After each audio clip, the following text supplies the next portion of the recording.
मध्य प्रदेश का एक छोटा सा चौंदी नामक गांव, वहाँ पे एक किसान के घर 31 में 1725 में एक बेटी का जन्म होता है। उनका नाम रखा जाता है अहल्याबाई। अहल्याबाई को बचपन से ही उनके पिता ने अच्छी तालीम दे रखी है और उसको पढ़ाते भी थे। और बचपन से ही वो शिव भक्त थी और अक्सर हर रोज़ वो शिव मंदिर में जाया करती थी। तब मालवा प्रदेश की राजा मल्हारराव होलकर, जो पेशवा बाजीराव के अंडर में राज करते थे, और वो वहाँ मंदिर में आते हैं। तो ये अहल्याबाई को देखते हैं तो बड़े प्रसन्न हो जाते हैं, क्योंकि उनके मुख पर एक अनोखा तेज था। और इसके पिता से अपने पुत्र खंडेराव होलकर के लिए उनका हाथ मांगते हैं। जब खंडेराव से उनकी शादी होती है तब वो सिर्फ 8 साल की थी, और 1733 में खंडेराव के साथ उनकी शादी हो जाती है।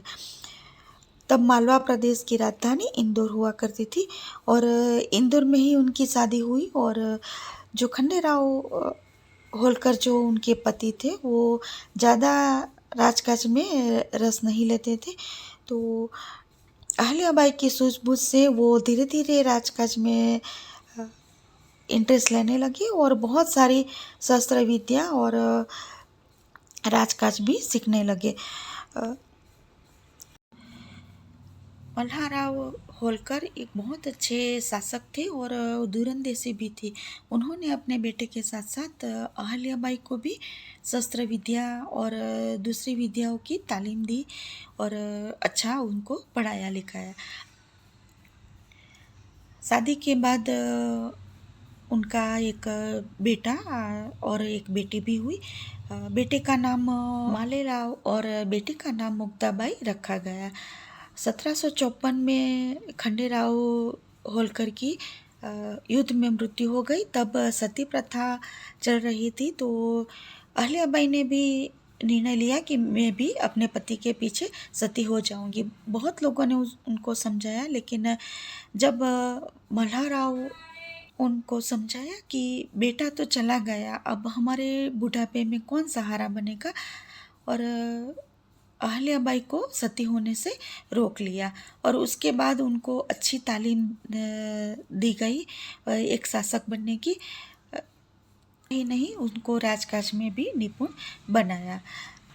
वुमन एम्पावर की जो बात करते हैं, उसके लिए इससे अच्छा उदाहरण क्या होगा कि एक ससुर ने अपनी बहू को एक राजकाज में निपुण बनाया और अच्छी शस्त्र विद्या भी की तालीम भी उन्होंने दी। कुछ समय के बाद मल्हारराव का भी निधन हो जाता है, और उसके बाद उनके बेटे मालेराव को मालवा की गद्दी सौंपी जाती है। लेकिन वो अच्छे शासक नहीं थे और प्रजा भी उनसे संतुष्ट नहीं थी। वो नशे के कारण उनकी छोटी सी मानगी में उसकी मृत्यु हो जाती है। उसके बाद अहल्याबाई खुद अपने मालवा की रानी बनके उस शासन अपने हाथ में ले लेती है।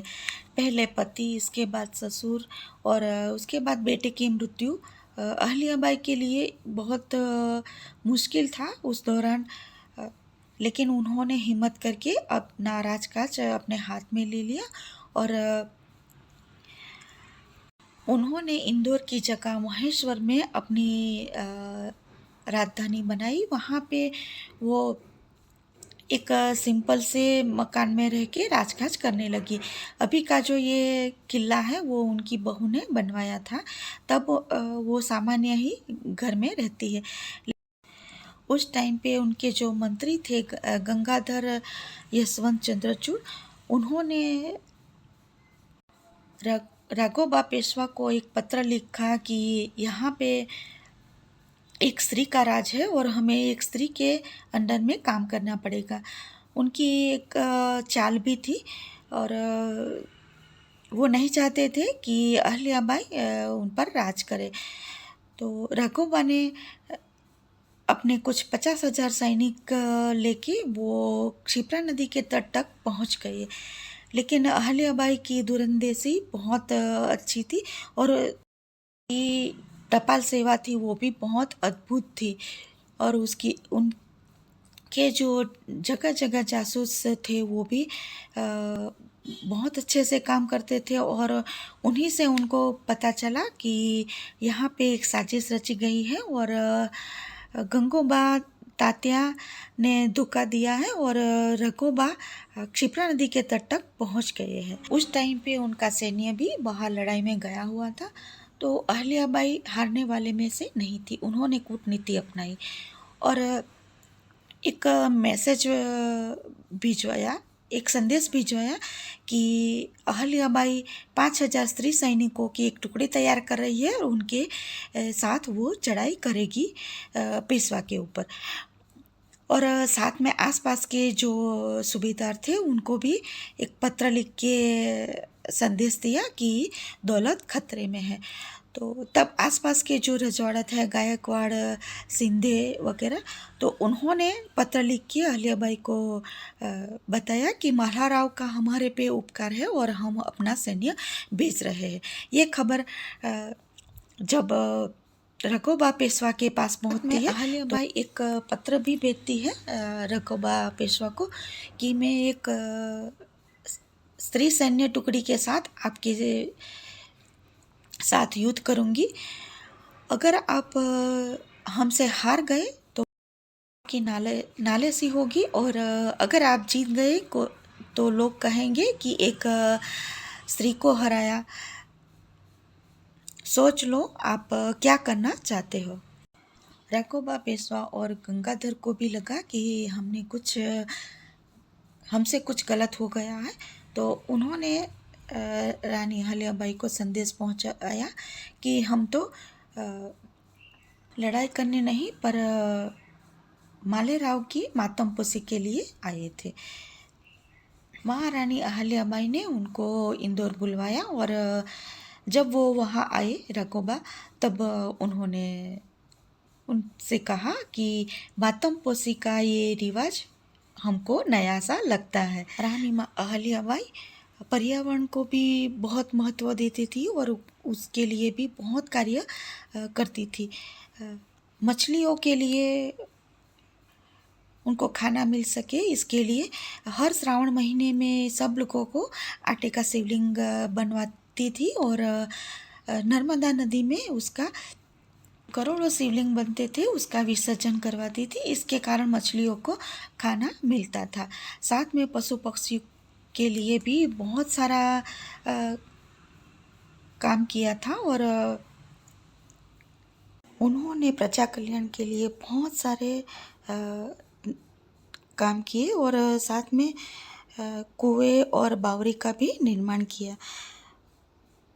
अहल्याबाई ने महिलाओं के लिए भी शिक्षा का प्रबंध किया, और महिला की एक सेना टुकड़ी भी महिलाओं को शिक्षण दिया जाता था। तब वो खुद ध्यान रखती थी, क्योंकि उस टाइम पे महिला को शिक्षण देना इतना प्रचलित नहीं था, और लोग उनको मान्यता भी नहीं देते थे। साथ में उनको जब स्त्री का पति मर जाता था, उसके बाद उनकी जो संपत्ति होती थी वो राज्य कोष में जमा हो जाती थी, लेकिन उन्होंने उनको बंद करवा के ये संपत्ति पे विधवा का अधिकार दे दिया। इतना ही नहीं, मलेच्छों द्वारा जिन हमारे हिंदू मंदिर पे हमला हुआ था और उनको गया था, उनका जीर्णोद्धार भी करवाया। जैसे काशी विश्वनाथ मंदिर, गुजरात में सोमनाथ मंदिर, जगन्नाथ मंदिर, बद्रीनाथ मंदिर, रामेश्वर मंदिर, इतने जितने भी मंदिरों थे उन पे मरम्मत का उन्होंने काम करवाया, और साथ में धर्मशाला का भी निर्माण करवाया। मंदिरों का जो जीर्णोद्धार करवाया वो राजकोष में से नहीं, लेकिन उनकी जो अंगत रेवेन्यू थी उसमें से उन्होंने खर्चा किया था। उन्होंने सिर्फ प्रजा के लिए ही नहीं, वन्य जाति में विहरती भील जाति के लिए भी एक बहुत बड़ा उदाहरण बने। उस समय में जो भील जाति थी वो आसपास के जो यात्रालु निकलते थे होते थे उनको लूट लेते थे और अपना जीवन निर्वाह चलाते थे। प्रजा उनसे परेशान हो गई थी। तो अहल्याबाई ने एक राज्य में संदेश भिजवाया कि जो ये भील राजा को पकड़ के लेके आएगा उसको मैं योग्य इनाम दूंगी। तो यशवंत सिंह एक व्यक्ति ने वो पकड़ के लेके आए रानी के पास और रानी ने बाद में यशवंत सिंह के साथ अपनी बेटी का ब्याह भी करवाया। जब भील राजा को राज दरबार में लाया गया तो महारानी ने उनसे पूछा कि आप ऐसा क्यों करते हो। तो भील राजा ने कहा कि हमारे पास कोई आवक नहीं है, हम अपना गुजरान चलाने के लिए और क्या कर सकते हैं। तभी रानी ने के साथ जुड़ के आप लड़ाई करने जाओगे और उनके लिए खास राजकोष खुला कर दिया और उनमें से उनको भाग देते थे। कहते हैं कि ये टुकड़ी इतनी अच्छी लड़वैया थी कि एक बार तो अंग्रेजों पे भी भारी पड़ गई थी। ये प्रजावत्सल और कुशल नेता थी। तो उनके कार्यों को संवारने के लिए इंडियन गवर्नमेंट ने भी उनके नाम से टपाल टिकट बाहर निकाली है। अभी ही जब उनकी 300वीं जन्म जयंती थी 2025 में 31 मई को, तब भी एक टपाल टिकट फिर से बाहर पड़ी है और जिन जिन मंदिरों का उन्होंने जीर्णोद्धार किया है वहाँ पे उनका स्टैचू भी रखा गया है। रानी अहल्याबाई खुद एक नारी शक्ति का एक सशक्त उदाहरण थी और साथ में उन्होंने महिलाओं के लिए भी बहुत सारा काम किया है, उनको बढ़ावा दिया है और प्रजावत्सल काम करने के कारण उनको मातोश्री की उपाधि भी दी गई है।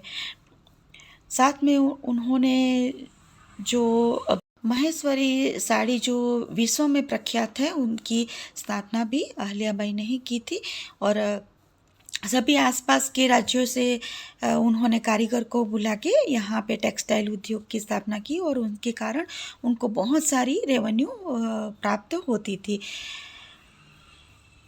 और ये महेश्वरी साड़ी जग में प्रसिद्ध है। उनके प्रजावत्सल कार्यों के लिए ये लोक माता अहल्याबाई के नाम से जानने लगी। उसको कोई महारानी नहीं कहता था, वो सब उसको मातोश्री कह के ही बुलाते थे। ये अद्भुत वीरांगना भी थी और कई लड़ाइयाँ उन्होंने लड़ी भी है खुद ही नहीं, ये दार्शनिक भी थी। तो एक अंग्रेज ने द्वारा उनको उपाधि दी गई है एक अच्छी दार्शनिक के में पुण्य श्लोक की उपाधि भी दी गई। पुण्य श्लोक का मतलब होता है कि जिसका नाम मात्र लेने से हमारा उद्धार हो जाता है। ये उपाधि 3 ऋषियों के बाद ये रानी अहल्याबाई को ही मिली है। तो जब देश भर में विदेशी आक्रांताओं ने आतंक फैला के रखा था उस टाइम पे 29 साल तक कुशलतापूर्वक शासन करना आसान काम नहीं था, ये भी एक स्त्री द्वारा। 13 अगस्त 1795 में उनका देह पंच महाभूत में विलीन हो गया, लेकिन आज भी उनके कार्यों के लिए कई मंदिरों का जीर्णोद्धार करवाने के लिए ये आज भी सभी भारतीयों के दिलों में राज करती है एक देवी की तरह। हर स्त्री माँ दुर्गा का रूप होती है और आप भी भारतीय नारी शक्ति के बारे में जानना चाहते हैं तो हमारे साथ जुड़े रहिएगा। फिर मिलते हैं, तब तक के लिए जय श्री कृष्ण, जय माता जी।